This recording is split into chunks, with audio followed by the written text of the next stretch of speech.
Hi there, and welcome to the Circling the Bases podcast. My name is DJ Short, and I'm joined here once again by Drew Silva. And this is our final position preview episode. Thank goodness. We've covered all position players and starting pitchers so far. We did a two-part series on starting pitchers. So you can go back in our archives to check that out. You can search Circling the Bases on YouTube to watch these episodes. But today we're moving on to relievers. And before we get into that, just a quick reminder, the NBC Sports EDGE Fantasy Baseball magazine is available in stores now. The online guide is also available, and it will be updated throughout spring training. We still have a couple weeks to go here. We'll get you in prime position for draft day. New stuff is added all the time. And it's a great resource regardless of which format you play. You can go to NBCSportsEdge.com/MLB draft guide to get started there. Okay, so relievers, Drew. I definitely see, a couple of schools of thought with relievers this year. I think it might make more sense than ever to just totally devalue closers due to, how erratic things are likely to be, what we saw last year. Punting seems potentially viable. I know I'm always so paranoid that I usually chicken out and can't go that way, but right. I think it is potentially a viable path this year. Yeah, I mean, if you miss out on like the first tier, which I would put about 5 relievers in that tier, it can get really scary. And if you're in a snake draft, you're kind of at the mercy of when the first tier of closer starts coming off the board. And I've been in a position where I'm like, I'm not going to reach for a top tier closer right here because there's starters on the board that I still like or position players. And I like you, I'm like, all right, I'm kind of punting saves, but then it gets to round like 17 and I'm like, let me use like 4 turns on some closers. Yeah. So I'm a sucker like that too. But that's the strategy that I've used in my draft so far is either get a top tier guy. If the snake draft falls in a way that I feel like I can do that and not miss out on some players I like, or wait a while and pick up like 3 or 4 dirt throws and hope that works out. But this is definitely going to be a season where there will be saves to be found on the waiver wire as we get into it. I'd be a little bit more worried about injury risk to pitchers going into this season coming off the short workloads from last year. So there will be some roles opening up, some opportunities opening up. And yeah, I mean, just baseball has changed. If you're a hardcore baseball fan, you know that. If you're a casual baseball fan, to where teams are getting smarter and they realize that it's not always beneficial to save your best reliever for the end of games. You want to bring them into this in the 7th inning if you're facing the 3, 4, 5 in a lineup or what have you. Absolutely. So that makes sense for, real baseball wise, but, a frustrating situation for fantasy players. But, I also think now, especially last year, we saw like these bulk relievers, getting a ton of value. In some cases, there were middle relievers that were among the league leaders in wins. So there's value to be had there too. And I think that's going to be the case potentially this year as well, with starters. I don't know what the workloads are going to be for a lot of these guys. Nobody knows. So having the middle relievers, I still think that's going to be a valuable thing, over the course of a season. Yeah, we talked about it in the starting pitchers episode. Like we normally wouldn't spend time on guys like Tony Gonsolin and Freddie Peralta, pitchers that are going to be piggyback starters or even just long relievers that are overall going to have a starter-like workload from week to week. So yeah, this will be a very different fantasy season than we're used to when it comes to pitching, both starters and relievers. Okay, so let's get into our list.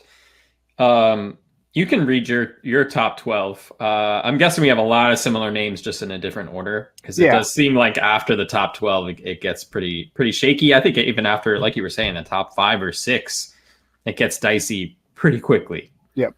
All right, I'll read my top 12. Number 1, Liam Hendricks. 2, Josh Hader. 3, Aroldis Chapman. 4, Edwin Diaz. 5, James Karinchak. 6, Raisel Iglesias. 7, Ryan Presley. 8, Kenley Jansen. 9, Trevor Rosenthal. 10, Kirby Yates. 11 Brad Hand, and then 12 Nick Anderson. Yeah, so we did have the same closers, just in a different order. Not really shocking. So let's start at the top here with Liam Hendricks, and I think at this point he certainly deserves it. Over the past 2 years, 1.78 ERA or 1.79 ERA and 99 appearances over the past 2 seasons. 13.1 K per 9, 2 walks per 9 innings during that time. He was great last year with the A's, 37 to 3 strikeout to walk ratio in 25 and a third innings. Just awesome, dominant stuff. Got that contract with the White Sox over the offseason. Kind of a weird contract. I guess he's guaranteed $54 million over the next 3 years. Could potentially be 4 years, $54 million. The buyout and the option are both worth $15 million, which is, I've never really seen that before. But either way, I don't know if the situation really changes anything. Like, he's that good that it doesn't really matter where he's pitching. But after the season Josh Hader had, he was still good. The strikeout numbers were awesome. But he had some issues. The walk rate was double what it was in 2019. Just, you're kind of splitting hairs at the top. But yeah, and ADP, they're basically right next to each other as well. So you could make a case either way, but with the way Hendricks has pitched over the past 2 years, I think he deserves to be number one.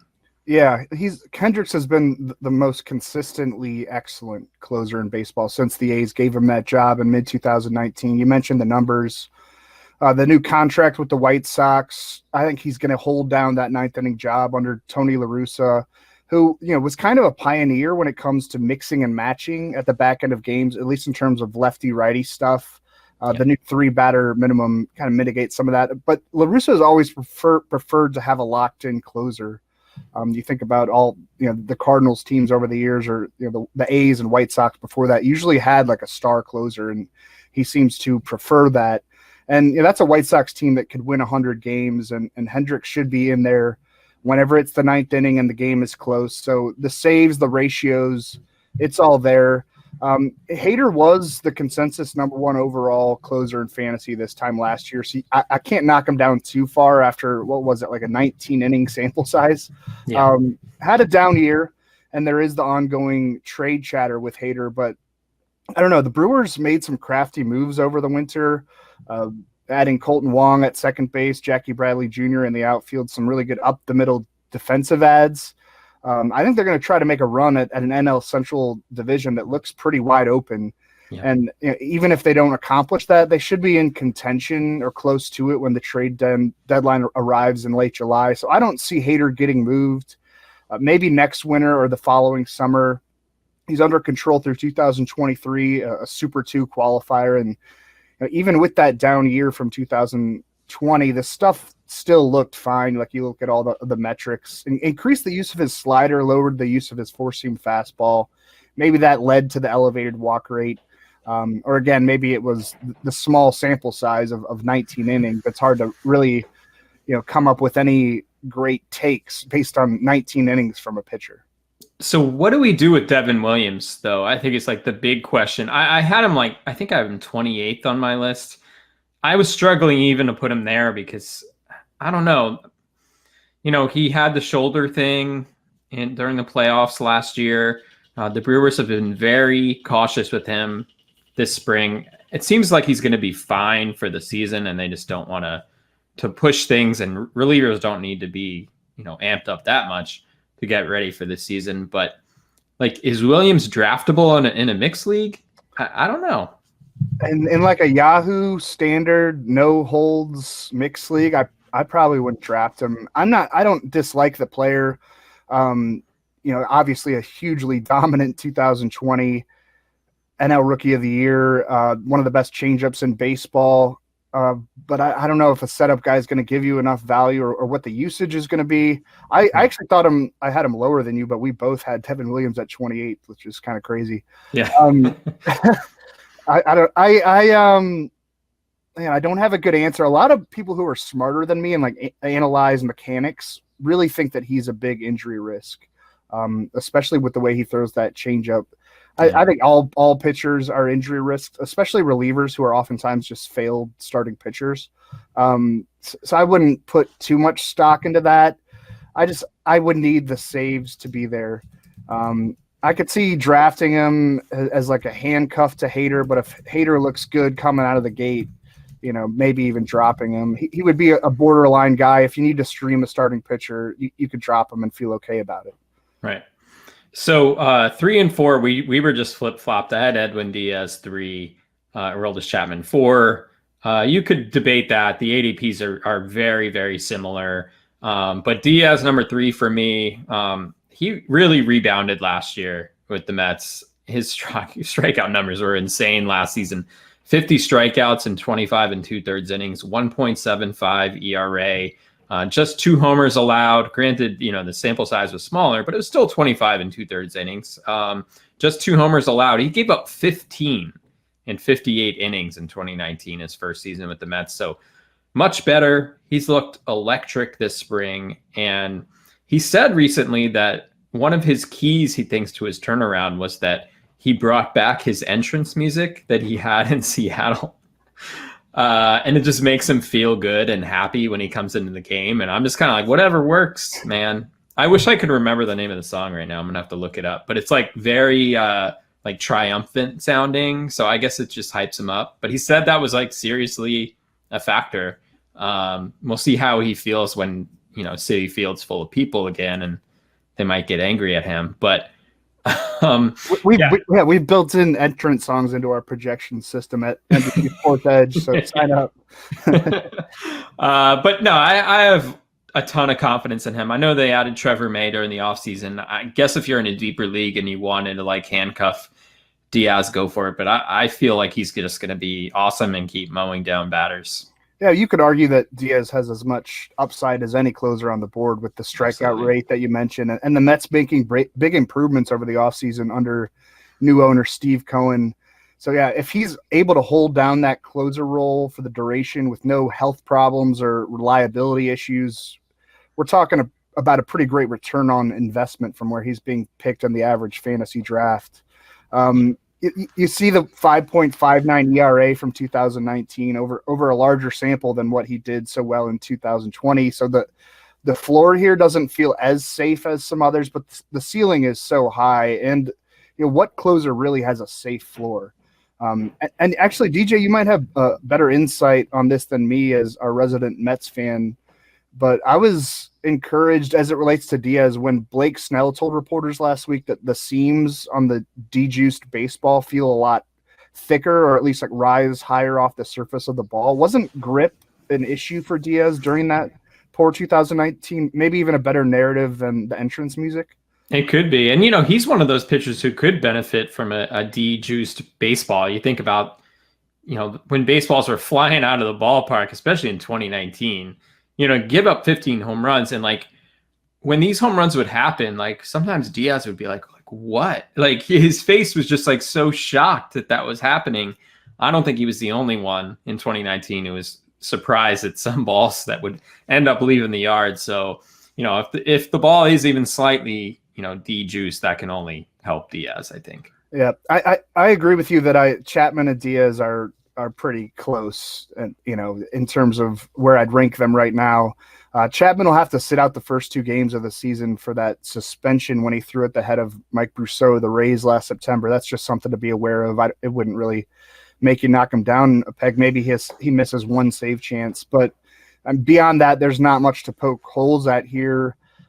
He did throw only 11 and 2/3 innings last year because of COVID-19, but he was his usual self once he returned from the virus. 22 strikeouts in those 11-plus innings. Among the 45 total batters he faced, only 6 hits and 4 walks. He has a career 2.25 ERA, 905 strikeouts, and 547 major league innings. One of the most dominant closers we've ever seen. And he's the saves guy for the Yankees that, could be one of the best teams on baseball, depending on health. There are some red flags on that roster, but as much upside as most teams in that top tier. Zach Britton is out for much of the first half following elbow surgery, so not much competition for Chapman. It's not like there was competition anyway. Like Britton earned their first 8 saves last year when Chapman was recovering from COVID, but didn't earn another one once Chapman returned. So he's locked in for manager Aaron Boone. I guess Chad Green would probably be next in line there. I had him around number 40 in my rankings, but that's just sort of speculative. Right. Yeah, I don't think there's any question here. I think there's a lot more debate after these top four. I have Raisel Iglesias 5. Well, I like that actually. I think he's just locked in. I've actually gotten Iglesias in a couple of drafts this year, not willing to go that high with the top four necessarily. But I think he's a really safe choice to be, that lockdown, steady, keeping the closer role all year kind of guy. Maybe not like going to blow you away like the upside of a Diaz, but he's still really solid. 2.74 ERA last season, 22 appearances, 31 to 5 strikeout to walk ratio, 12 Ks per 9 over the past 2 seasons with good control.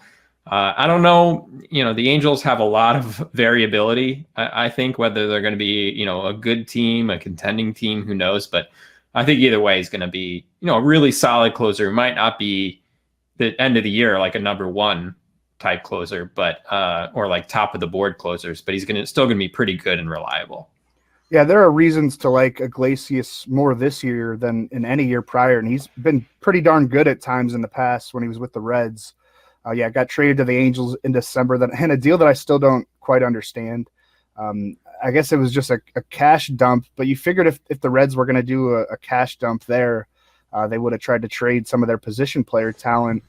Or maybe there just wasn't a market for those guys, possibly. The Cubs had maybe heading toward the same kind of teardown and just didn't get the offers that they wanted for.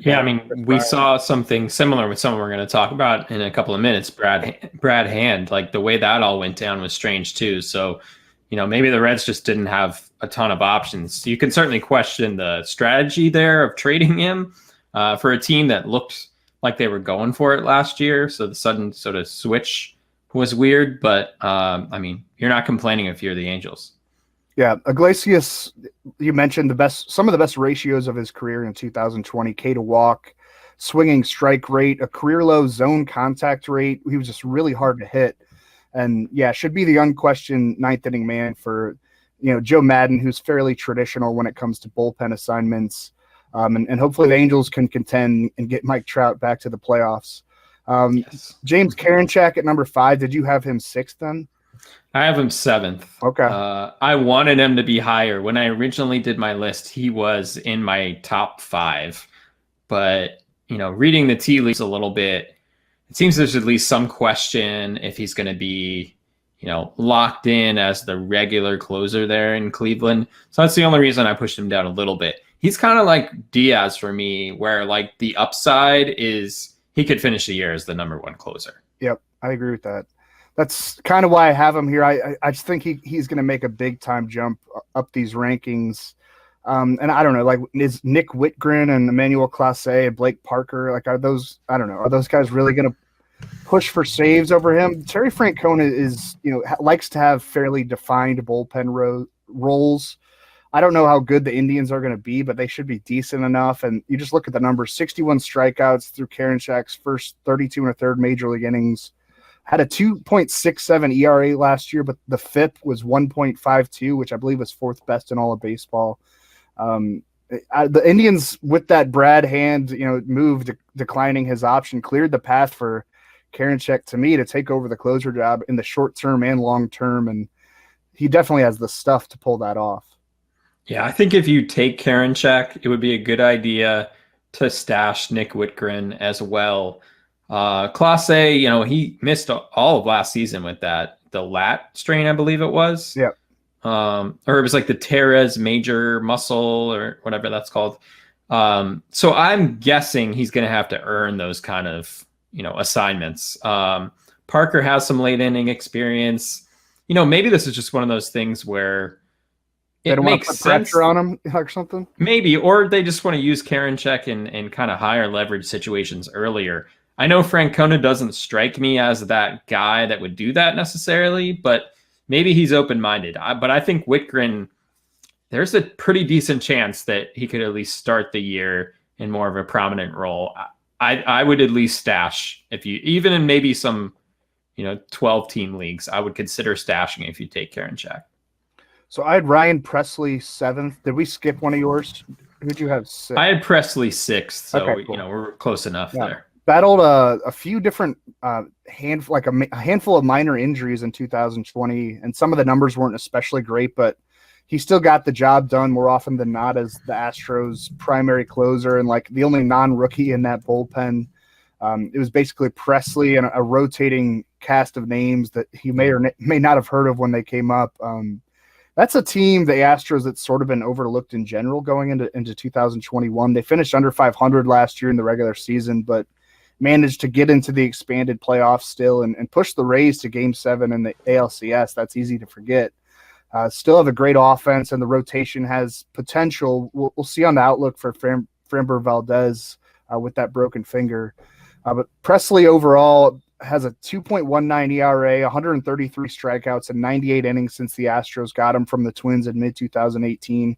He's looked sharp so far this spring, so whatever those minor ailments were last year, it seems like they're behind him. I'm high on Presley this year. I'm actually kind of encouraged that you have him even higher than I do. So Kenley Jansen, just kind of the old guard there, but I think he's lower this year than I can ever recall. He's 8th on my list. The ADP is 129.82. Clearly not the dominant closer he's been in the past. 3.33 ERA with 11 saves. Had a 39-9 strikeout to walk ratio last year, but the control is getting worse. He's become much more hittable in recent seasons. But the Dodgers are the best team in baseball. So the closer for the best team in baseball, this is what's going to happen. I do think the pecking order could change at any time. Mm-hmm. And I don't think the Dodgers are necessarily going to be, patient if he struggles for an extended period. They do have a lot of choices here. Yeah, it's hard to get over the fact that Jansen was basically unusable, untrustworthy for the Dodgers by the end of their World Series run last year. And yep. Over the last 3 years, the numbers haven't been quite as dominant as they were over the first 8 years of his career. He's definitely on a downslope, but like you said, remains the primary closer for defending champs and hopefully can maintain that status a little while longer. It's actually the final year. What were you saying? I was going to say, usually I think maybe last year was different, but in previous years, the beginning of the season, it seemed like he had some trouble out of the gate. Yeah. And the Dodgers were patient with him. This year, I wonder if that's going to be the case. Yeah, Brusdar, Gratterall, Victor Gonzalez are definitely ready for elevated responsibilities. Blake Trinan's there too, and you can go down that bullpen, and there are some interesting names in their farm system as well. Dave Roberts, the manager there in Los Angeles, will have a lot of other options to turn to if Jansen gets off to a bad start and they're kind of done with him. Like I was going to say, this is the final year of that 5-year, $80 million deal. So they don't really need to kind of, I don't know what word I would use, like back him up, mm-hmm. Keep him in an elevated role when he doesn't really deserve it. And like you said, he's been far more hittable lately, and he's not headed for retirement. He's only 33 years old, but the end often comes suddenly for relievers. And it seems like at any point Jansen might reach that. Yeah, Victor Gonzalez, I know there's been so much talk about Gratterall. We all know Blake Trinan, but Victor Gonzalez, man, he burst on the scene last year, and he's awesome, man. He's one of my favorite relievers, and if you wanted to do a speculative play in a deeper league, he might be my choice. Yep. I had Trevor Rosenthal 9. Same. Okay, cool. Yeah, I love this situation for Rosenthal in Oakland, basically taking over for Liam Hendricks, coming off a great showing in 2020 between Kansas City and San Diego, back to his early career levels of velocity and production when he was with the Cardinals after a Tommy John detour and some bad years or seasons with the Nationals and Tigers. I really like Rosenthal as a mid-round closer, potential dark horse sleeper to lead the whole league in saves. He did have that slight groin strain that he suffered in early March. I believe he threw a bullpen session on Sunday. We're recording this on Sunday, March 14th, and possibly his next appearance will come in a Cactus League game. So that would obviously be encouraging. It shouldn't take him long to ramp up. So if he's the starter for the A's on opening day, Love his situation for fantasy and with all the ratios that come with his stuff.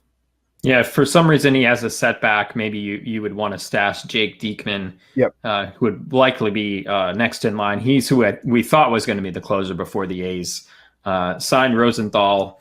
Rosenthal was a link to like the Nationals and the Mets for a while, but he landed in a great situation for himself where, he should be that primary guy with Oakland. So I think that's going to work well for both sides there. I have Brad Hand 10 and Kirby Yates 11. I think we're flip-flopped on that, right? We are, yep. So I debated that too, but they're kind of in the same bucket, I think, for me generally. So Hand was such a unique situation. Led the league in saves last year, 16. Had a 2.05 ERA with 29 strikeouts and just 4 walks in 22 innings. So of course the Indians declined his option or put him on waivers, and nobody took him on waivers either. So it's just really strange. He ended up beating that deal in free agency, got 1 year, $10.5 million from the Nationals. I think a bunch of that's deferred, of course, as the Nationals are wont to do. But Brad Hand is the unquestioned closer you would think there for the Nationals. I know his stuff is, maybe fallen off a tiny bit. The velocity was down a little. So I would, I'd look at that. I'd keep that in mind. I think Tanner Rainey is like an interesting guy if, things don't work out there with Brad Hand. But, we're getting toward the end of like the guys that you're feeling fairly confident about. Yeah, there are decent odds of this being a letdown for the Nationals. Like the Indians obviously saw something and the stuff has diminished. You could see that in the metrics. But if he can come close to semi-maintaining what he did last season, he should be fine. He induces a lot of soft contact. So I kind of believe he'll be fine. And then with Yates, pitched only 4 1/3 innings last year for the Padres and allowed 6 earned runs in those 4 1/3 innings, and then underwent season-ending surgery in August to remove a bone chip from his right elbow, but found a good landing spot this winter in free agency, 1 year, $5.5 million deal with the Blue Jays. I'm surprised he couldn't do a little better, to be honest, but love the fit there with that team. And there could be a big rebound coming if he's healthy. Between 2018 and 2019, had a 1.67 ERA, 191 strikeouts, and 123 innings, 53 saves combined between those two seasons. It looks like the elbow is fine. Those bone chip removal surgeries have a high success rate. He had a relatively normal offseason throwing program because that surgery happened in August. Already made his Grapefruit League debut. Definitely a highly intriguing fantasy upside. You worry a little bit about the health, and he is getting older. But yeah, as we go down these names, there's a ton of holes to poke. Yes. And like you said, the bone chips thing, like that doesn't worry me as much as like if it was like a shoulder injury or, shoulder surgery or Tommy John, like, this should be something that he will be able to bounce back from. You like that situation with the Blue Jays as well. So yeah, at the ADP he has, I looked it up this morning, 161.26. So you're thinking about middle rounds at this point. I think has the potential to pay off really well. Like you said, we both had Nick Anderson 12.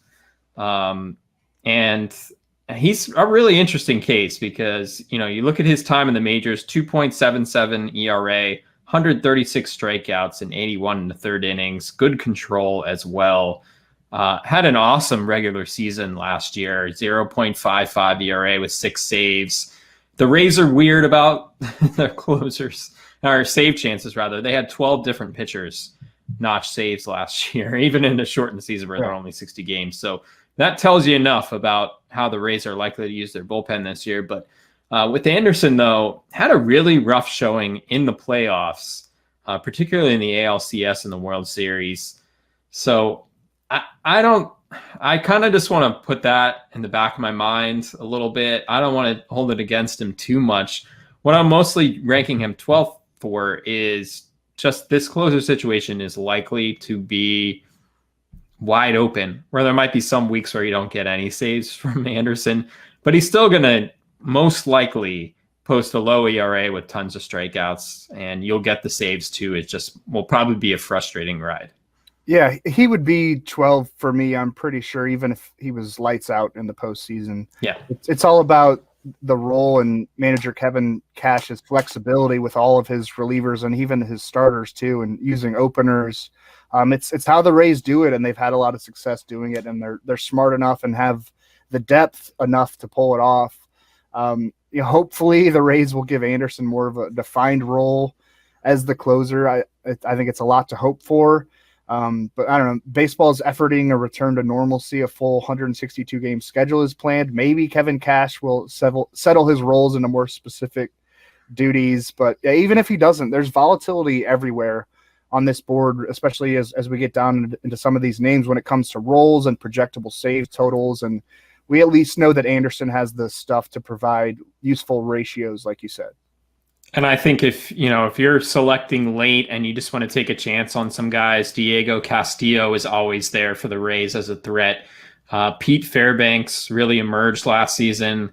I took Pete Fairbanks in Tout Wars in one of the later rounds because I think he could be in the mix this year as well. I think they're all viable plays. Every save matters. I think you probably want to pocket those pitchers as well. Before we continue, just a quick note that if you want to get our online draft guide or any of our premium products, we have a special offer for you. You can use promo code BASES10 for 10% off any premium subscription for NBC Sports Edge Plus. Can be either monthly or annual, and for any tier.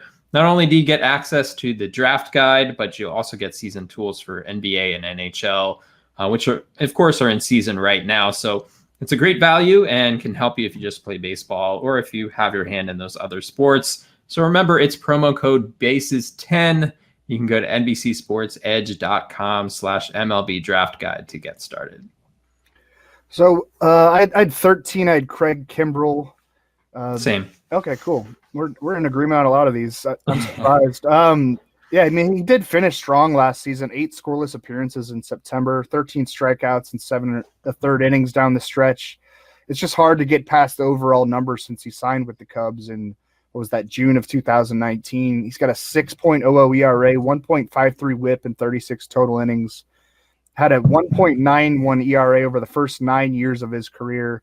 So it's like, what kind of pitcher is he going to be moving forward? I don't really have a great answer. I don't think anyone does. He changed his approach a bit down the stretch last year, so hopefully discovered something that he can use in 2021. The job security does seem pretty good right now under manager Dave Ross there on the north side of Chicago, but he obviously can't be a 6 or even 5 ERA guy again, or that job security will go away quickly. Yeah, I don't know. It was a Jekyll and Hyde season for him last year. I don't know who he is at this point. And I know he did finish strong, but I think it was only like 8 innings. So like 7 is that enough? Actually, yeah. Yeah, or 8 appearances. So like, is that enough to really tip the scales? I don't know. There's a reason he's 13. Yeah. Jordan Hicks, number 14. If we did these rankings a month ago, I might have had Giovanni Gallegos ahead of Hicks, but Hicks has drawn rave reviews so far in Cardinals camp, and he does appear to be the likely closer to open the year. Back to hitting triple digits with his fastball after missing most of 2019 due to Tommy John surgery. And then he opted out in 2020 because he had a setback, and also he's a diabetic, and there's elevated risk there pitching through a pandemic. Was trending toward better swing and miss numbers. For a guy that throws triple digits and has nasty movement on all of his pitches, you'd think he would be a strikeouts machine, but he really wasn't. But that had been improving, and the control had been improving too, which might even be more important. So hopefully Hicks can pick up where he left off, because the stuff and the situation points to him possibly being one of the better values on the board in terms of ADP. With his ADP, though, sometimes that factors in early drafts where we didn't know where his health was. And Gallegos seems a whole lot safer because he's just got better numbers. But I think the Cardinals want Hicks to run away with this job. So Gallegos, he's might be the best reliever in that bullpen. I'd put Alex Reyes in that conversation too, but you want the pitcher that's going to be getting in the saves if you're playing in a standard league. And as the resident Cardinals fan on this podcast, I would tell you to draft Jordan Hicks. Yeah, I love Hicks. I haven't been able to get him. I actually got him in a score sheet league, but I haven't been able to get him in it's a typical fantasy draft, and it's really annoying me. I think as long as Hicks doesn't have to face Luis Guillorme on a regular basis, he should be okay. Guillorme had a 22 pitch at bat against Hicks on Sunday, which was Hicks' like Grapefruit League debut. Yeah. And I think during that at bat, Hicks hit 100 miles an hour 4 times. Yeah. 101 too. Yeah. Sarah Langs, who was on our draft broadcast last Wednesday, tweeted something out about that. Really fascinating at bat. But in a way, I think if you're the Cardinals, you're just like, whatever. Like, Hicks threw 22 pitches in that at bat. You're just trying to get your work in. So yeah. I guess Guillorme did him a favor, is what I'm saying. He and Mike Schultz said after the game, like, it was kind of perfect because they pulled him right after that. He was like, he threw essentially 20, well, not all strikes because he wound up walking Guillorme, but yes, it was like he was pounding the zone, and that's what we wanted to see. And if MLB wants to fine me for not having him face 3 batters, that's fine. I'll pay for the fine. Yeah. So where did you have Will Smith? Because I was struggling because I put Hicks 17th. I wanted to put him higher. I put Will Smith 14th, but I wasn't even sure if that was right. And we're getting into that territory where like you could do anything. Yeah, I had Will Smith 17. Okay, so we swapped that out. Yep. But I'm not even sure about Smith's, ability to stick in that role. No, we don't know who's going to replace Mark Melanson as the primary closer there in Atlanta. I would say Smith seems like the safest guess. Ahead a bit of Chris Martin, who was also in my top 40. And there's AJ Minter and Tyler Matzik, who are both really talented. I think this could be another committee-like approach, which is going to be frustrating, but it works for teams in real life. Smith didn't have the best first year with the Braves, but a 2.66 ERA, 167 strikeouts, and 118 innings for the Giants between 2018 and 2019, 48 total saves over that stretch. He's proven he's owed a lot of money. It feels to me like he'll be the guy there for the Braves, but who knows? Yeah, I'm surprised the Braves didn't do something else at closer this offseason. There were so many options that they could have done, either via trade or free agency. Like Trevor Rosenthal would have looked great there. Sometimes I'm not really sure about the Braves and what they're doing. So the Twins situation is very confusing as well. I have Taylor Rogers and Alex Colomé back-to-back in my rankings. That's how confused I am. Same, 22 and 23. And I like both of them, but what are you supposed to do there? That seems like it could be a tandem. Oh, yeah. I mean, Rocco Baldelli, like when Alex Colomé signed, Dan Hayes of The Athletic, did a tweet just saying, like, there's not going to be a primary closer here. Like, that doesn't fit with the way Rocco Baldelli does business. And we know that. He's like a really smart guy. Mm-hmm. He's not going to be rigid in his thinking. He's going to go, matchups, leverage. And, if it's the 8th inning and the matchup is how he wants it, he may go one direction. I put Taylor Rogers ahead of Colomé, but I really don't know. Rogers last year had a strange year, 4.05 ERA, 9 saves in 21 appearances, was more hittable than previous seasons, but the peripherals were still really, really good. 24 strikeouts, 4 walks in 20 innings. Opposing batters had a 400 BABIP against him, so odds are that will even out over a longer stretch. Meanwhile, Colomé, 0.81 ERA in 21 appearances. He's sort of like the opposite end of the spectrum. His BABIP was 200 against last year. Peripherals not nearly as strong. That's why I flipped them, but it could go either way. I think they both need to be drafted in mixed leagues, but I think it's going to be quite frustrating. Drew Pomeranz, kind of in the same vein, a hard guy to rate. Like, what do we make of the Padres closer role? I have all 3 of the likely options within my top 40. Pomeranz at 16, Melanson at 27, Emilio Pagan at 35. Pomeranz has been the most dominant lately of those 3, a 2.00 ERA, 74 strikeouts in 45 innings since joining the Brewers in mid-2019. Turned that second half flourish in the Milwaukee bullpen into a 4-year, $34 million deal from San Diego last winter. The money he's owed, the recent production, it all points to Pomeranz being the Padres' best reliever, but does that mean he'll get the most saves? Would they rather use him in a multi-inning role, like between the 7th and 8th inning? I don't know. I think it was Dennis Lynn of The Athletic who said last week that Emilio Pagan would be his dark horse for the closer role. Keone Kella's in the fold too, former Pirates closer. So that could be a really frustrating situation. That's, the Padres should be one of the more exciting, more watchable teams in baseball this year. But trying to parse out the week-to-week, night-to-night closer distinction, I don't know. Welcome to modern baseball. The Phillies situation is another one where, like, if you pick the right guy, like, you could be in great shape. And, Joe Girardi tends to be a bit more defined with the way he's used closers throughout his managerial career. So, whoever ends up getting the job out of spring training, like, they really could run with it. My choice is Archie Bradley.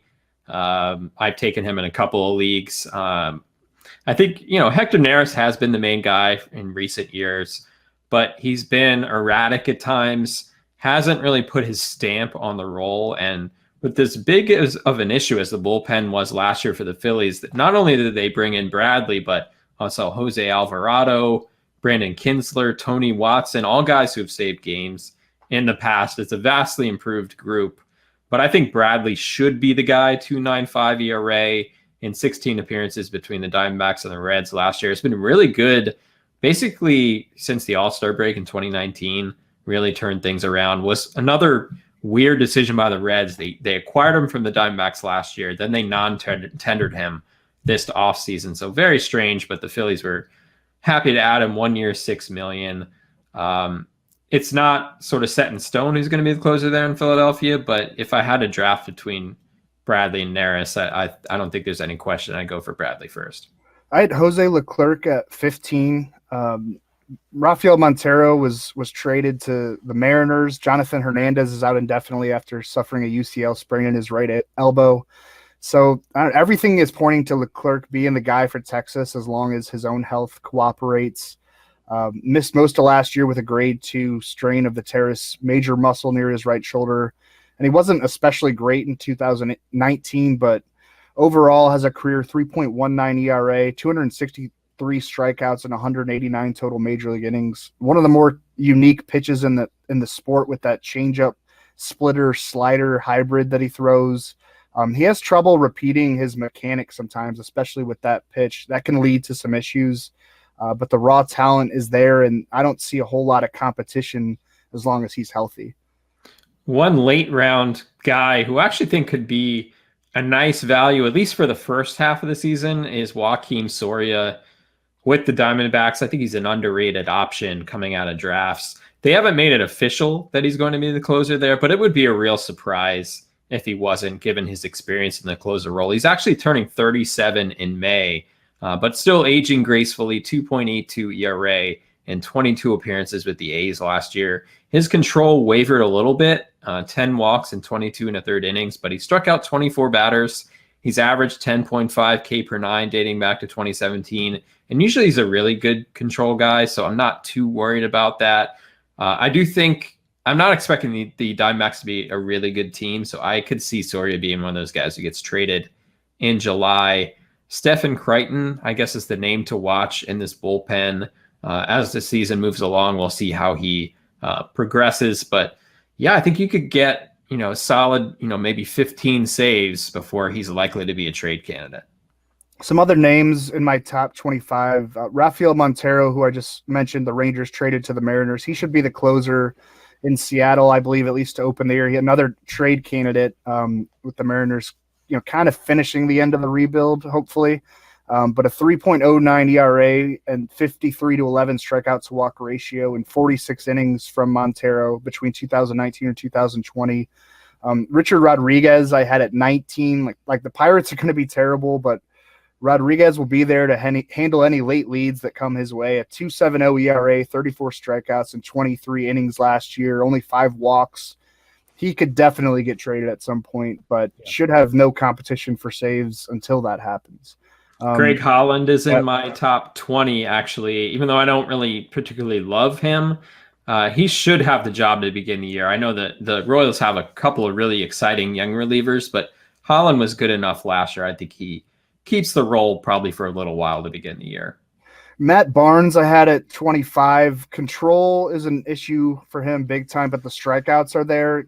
Can he improve the walk rate and hold down the ninth inning job in Boston? The Reds situation, I was kind of hoping we've delayed this reliever podcast as long as we could, just to try to get a little bit more clarity, and because we had some other stuff going on. But I don't know, Amir Garrett or Lucas Sims, I love them both, but there's no clarity at this point who's going to have that role, or maybe there'll be another team that does a sort of committee tandem type approach. So Garrett and Sims haven't pitched yet this spring. That's interesting.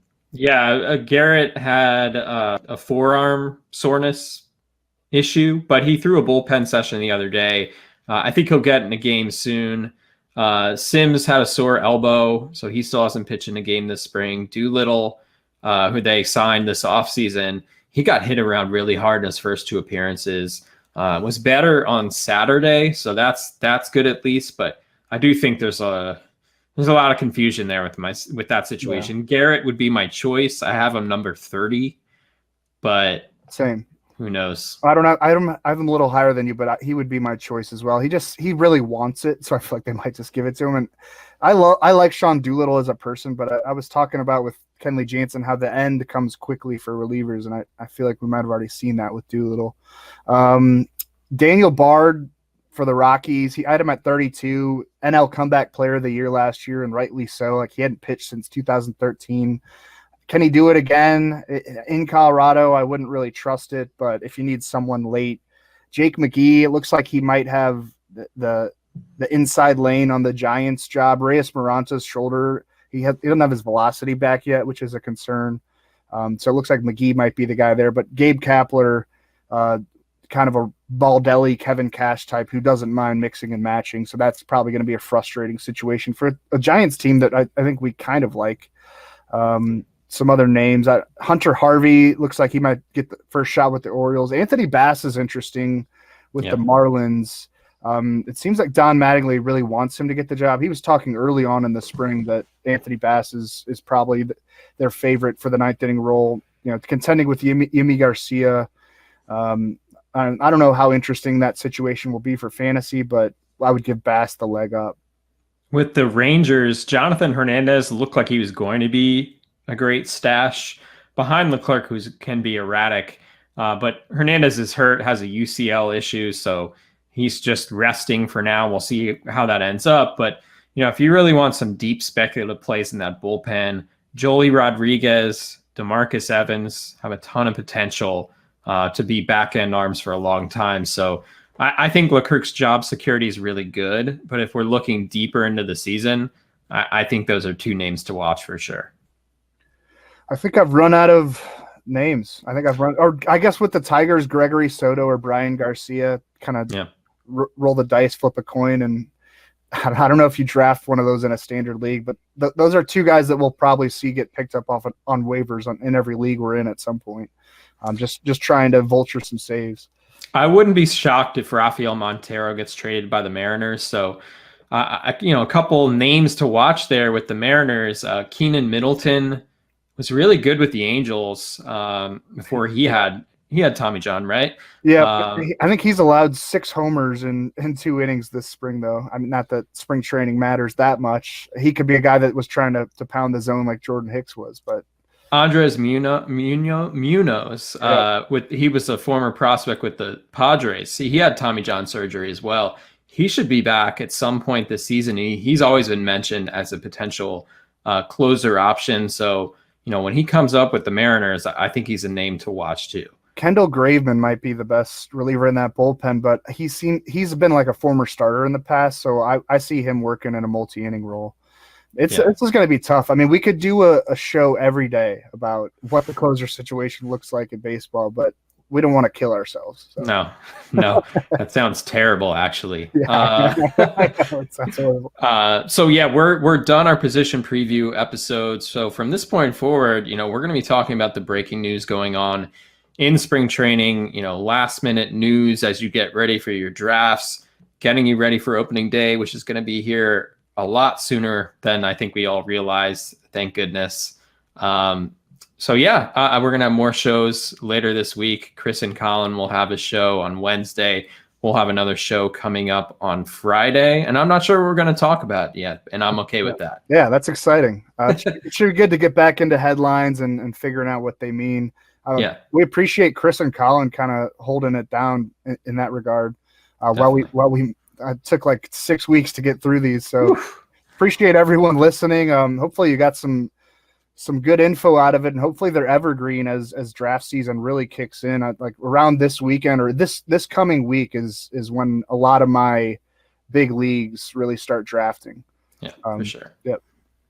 So if you like what you're hearing with this show, Circling the Bases, be sure to subscribe wherever you get your podcasts. And if you're listening on Apple Podcasts, please consider rating and reviewing, especially if you're utilizing this series to get ready for your drafts. Follow us on Twitter if you don't already. I'm at DJ Short. Drew is at Drew Silva. Be safe out there, and we will see you next time.